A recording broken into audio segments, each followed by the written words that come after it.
नमस्कार, आप देख रहे हैं एनएमएफ न्यूज। आपके साथ मैं हूं भुवन शर्मा। मेरे साथ उत्तराखंड वक्फ बोर्ड से शादाब शम्स जी जुड़ गए हैं।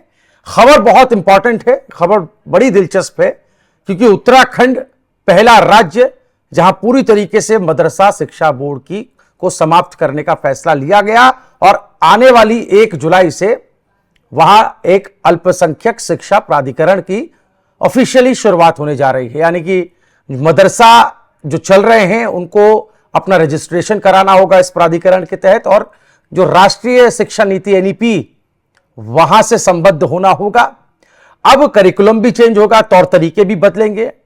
जो इल्जाम लगते रहे, जो एक परसेप्शन बन गया था मदरसों को लेकर कि मजहबी शिक्षा पर यहां ज्यादा जोर दिया जाता, और ये जो मुख्य धारा में जो भी, चाहे वो शिक्षा की बात हो, चाहे वो रोजगार की बात हो, उससे ये नहीं जुड़ पा रहा था। एक डिस्कनेक्शन सा फील होता था, उसको भी दूर करने की कोशिश, ये कहीं ना कहीं कुछ ऐसे पॉइंट्स हैं जो हाईलाइट किए जाते रहे हैं। समझते हैं शादाब जी से कि चुनौतियां क्या आएंगी। ये लागू तो किया जा रहा है, लेकिन ये आसानी से लागू हो जाएगा क्या? क्योंकि जो जानकार है वो ये मानते हैं कि रजिस्ट्रेशन का प्रोसेस भी थोड़ा जटिल होता है, और उसके बाद बच्चों के भविष्य को, मेन तो मुद्दा यह है कि उनके फ्यूचर को सिक्योर करना है।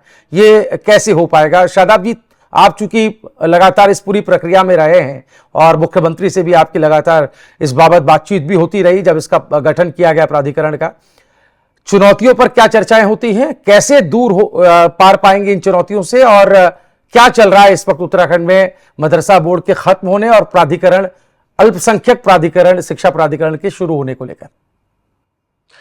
सबसे पहले तो मैं एनएमएफ को बधाई दूंगा कि उन्होंने बहुत शानदार मुद्दा ये लगातार उठाते रहे।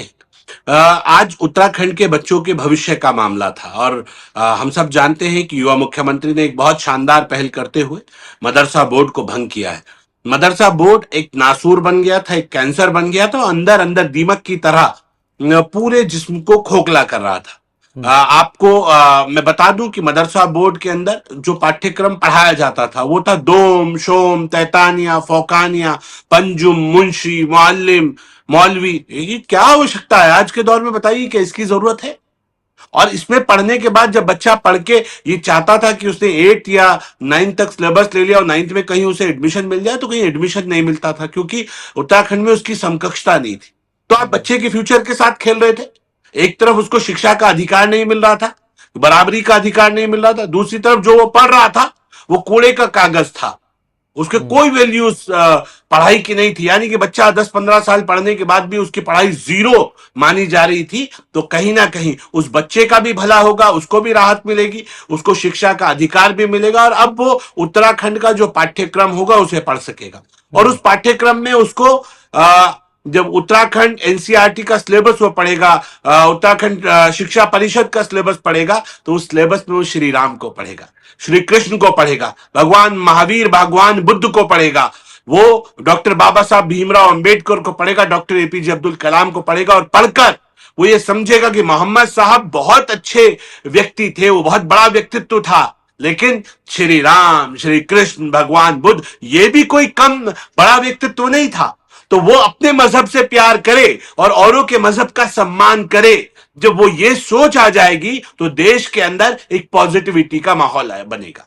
मैं बधाई देता हूं पुनः युवा मुख्यमंत्री को कि बहुत शानदार पहल, जिसके तहत बच्चों को एक बेहतर भविष्य दिया जा सकेगा, बच्चों को एक बेहतर फ्यूचर दिया जा सकेगा, और वो केवल और केवल एक मजहब की तालीम तक, एक शिक्षा तक सीमित नहीं रहेंगे। आखिर हर आदमी अपने मजहब को फॉलो करे, हर व्यक्ति चाहता है, लेकिन उसके जीवन को जीने का आखिर कोई तो सार हो कि भाई वो आगे जीवन कैसे जिएगा। यानी कि धर्म पढ़ो और फिर धर्म सिखाओ, तो फिर आगे सब धर्म पढ़ के धर्म ही सिखाएंगे, तो फिर काम कौन करेगा? तो इसलिए हमारा मानना है कि जो मदरसे हैं इनकी संख्या लिमिटेड होनी चाहिए। जिसको 12th के बाद, जिस बच्चे को धर्म पढ़ना है वो धर्म की तरफ जाए, जिसको कर्म करना है वो कर्म की तरफ जाए।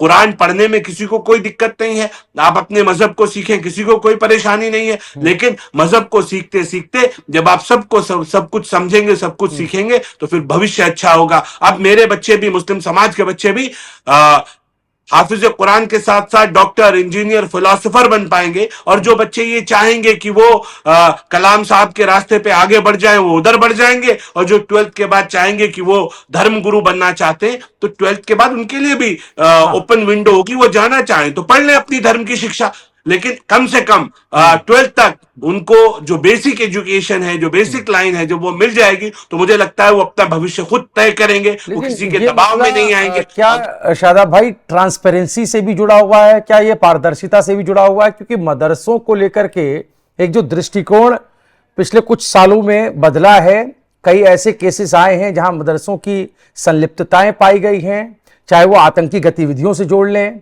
चाहे वो उस दूसरे असामाजिक चीजों से जोड़ लें।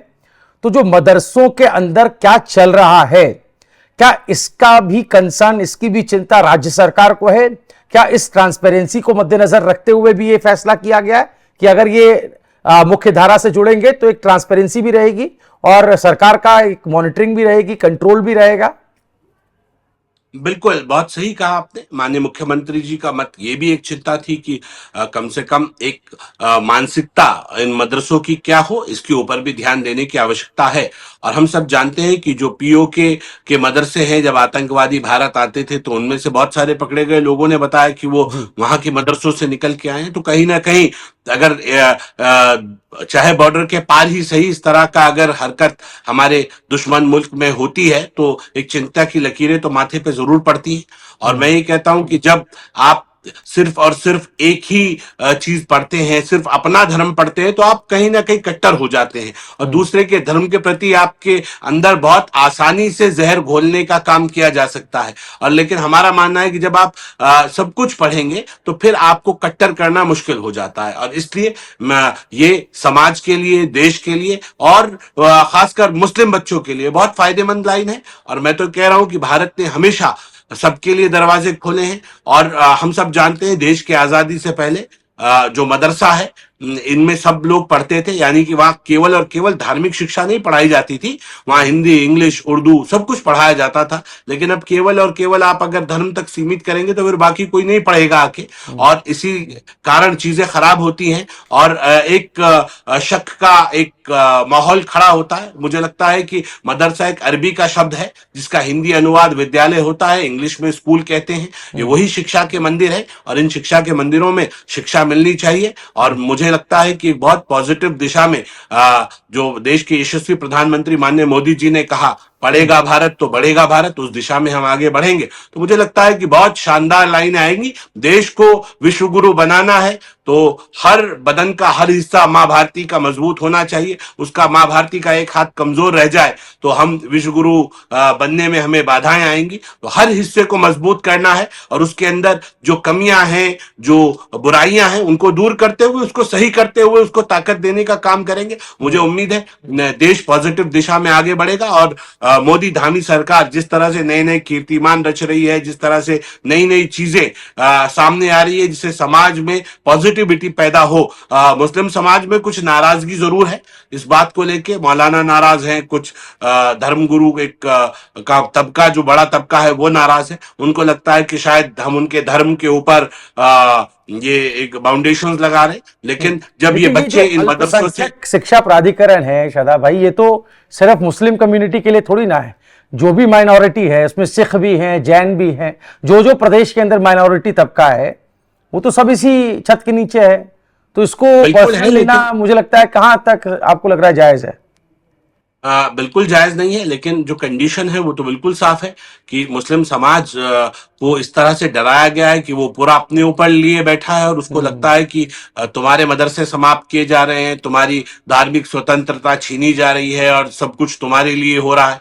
और हमारा मानना है कि ये कहीं से कहीं तक किसी का कोई विचार नहीं है। अगर पॉजिटिव चीजें हैं, हम तो ये कह रहे हैं कि अब तो और अच्छा, हम वक्फ बोर्ड ने तो ये तय किया है कि हर मदरसे के अंदर सब सीसीटीवी कैमरे लगे होंगे क्या बात। और उसकी एक लाइन पुलिस विभाग के पास होगी, एक मदरसा बोर्ड वक्फ बोर्ड के पास भी होगी, एक शिक्षा विभाग के पास होगी। कोई भी देख सकता है क्या एजुकेशन है। और वक्फ बोर्ड ने तो ये भी तय किया है कि जो उसके यहाँ 117 मदरसे हैं, जब उन्हें मॉडर्न बनाया जाएगा तो एक जो फिजिकल ट्रेनर होगा वो एक्स आर्मी पर्सन होगा। तो एक एक्स आर्मी मैन वो फिजिकल ट्रेनर के रूप में सुबह बच्चों को जनगण मन से शुरू होगा। एक राष्ट्रवादी विचारधारा से ओतप्रोत हमारे बच्चे बने, कोई उनको मिसगाइड और मिसलीड ना कर पाए, और देश मजबूत दिशा में एक पॉजिटिव लाइन के साथ आगे बढ़े। मुझे लगता है एक पॉजिटिव बदलाव की आवश्यकता है, और युवा मुख्यमंत्री के नेतृत्व में हम उस पॉजिटिव दिशा की ओर मजबूती से आगे बढ़ रहे हैं। मैं वापस आपके पास लौटता हूं। मुख्यमंत्री पुष्कर सिंह धामी का एक बयान है, पहले वो अपने दर्शकों को सुना देते हैं, फिर वापस लौटते हैं। तो शादाब भाई, ये हमने बयान सुना, अभी हाल का बयान है, और उन्होंने कहा कि हमने जो है वो व्यवस्थाओं को हम बदलने का काम कर रहे हैं, और कैसे मुख्य धारा से जुड़े मुस्लिम कम्युनिटी के बच्चे, अल्पसंख्यक समुदाय से जुड़े बच्चे, वो हमारी कोशिश है। अभी हाल में एक इंसिडेंट सामने आया था, बिहार से कई सारे बच्चे मदरसों में पढ़ाने के लिए देहरादून और अलग अलग जिलों के मदरसों में उनको लाया गया था। आपने भी वो वाकया देखा होगा। उसके बाद खुद मुख्यमंत्री धामी ने जिलाधिकारियों की बैठक ली और उनको ये निर्देश दिए कि वो इस पर अभियान चलाएं, वेरिफिकेशन करें कि कहां से कौन आया है। तो ये भी एक आपको लगता है कि कोई बाहर से, दूसरे राज्यों से आया कोई बच्चा या कोई भी जो तालीम लेने आ रहा है या किसी और वजह से आ रहा है, ऐसी व्यवस्था जब आएगी तो इन सब चीजों की भी एक मॉनिटरिंग होगी, स्क्रीनिंग होगी, पता चल सकेगा। और अभी वो चीज इतनी जल्दी पता नहीं लग पाती थी। देखिए, लगातार ये बात सामने आई है कि बाहर से बच्चे आ रहे हैं। कभी बिहार के बच्चे पकड़े जाते हैं, कहीं पश्चिम बंगाल से आए हुए बच्चे पकड़े जाते हैं। हमारा मानना है ठीक है, गरीब बच्चे हैं, लेकिन ऑलरेडी जब बिहार में यहाँ से ज्यादा मदरसे हैं तो यहाँ उन बच्चों का क्या काम।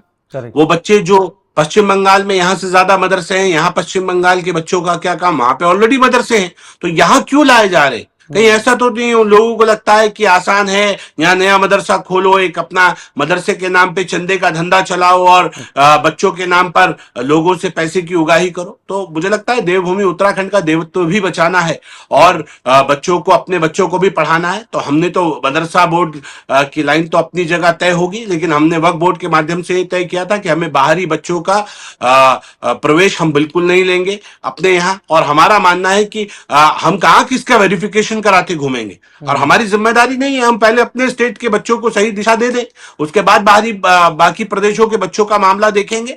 और सारे देश के बच्चे हैं, वो बात अपनी जगह है, लेकिन हमारी जिम्मेदारी पहले, हमारी जवाबदेही अपने समाज के, अपने क्षेत्र के बच्चों के प्रति है। तो पहले सिस्टम को ठीक करने के लिए बाहरी बच्चों का प्रवेश पूरी तरह से वर्जित होगा। पहले अपने बच्चों को कामयाब बना ले, उनको सही दिशा दे दे। जब ये मॉड्यूल, धामी मॉडल को हम इसे कह सकते हैं, जब ये मदरसों का धामी मॉडल कामयाब हो जाएगा तो फिर हम बाहरी बच्चों को भी अनुमति दे देंगे कि वो आ जाएं। लेकिन कब तक किस किस का वेरिफिकेशन कराएंगे, बच्चे कहां से आ रहे हैं, क्यों आ रहे हैं, इनके माता पिता कहां के हैं कि नहीं है। अब ये पुलिस के झमेलों में और इन्वेस्टिगेशन के मामलों में कहां तक ये उलझा जाएगा। तो इसका बेहतर तरीका यही तय किया गया है वक्फ बोर्ड के माध्यम से, तो कि बच्चों को, जो बाहरी बच्चे हैं, उनका प्रवेश फिलहाल के लिए रोक दिया जाए। और जो बच्चों को पढ़ाना भी है आपको, तो अपने स्टेट के बच्चों पे ध्यान दें। जब आपके बच्चे सही दिशा में आगे बढ़ने लग जाएंगे और उस समझ की सही लाइनों पे चलेंगे, तो फिर बाकी स्टेट्स भी उस मॉडल को फॉलो करेंगे। और मुझे कहते हुए खुशी हो रही है कि जब जब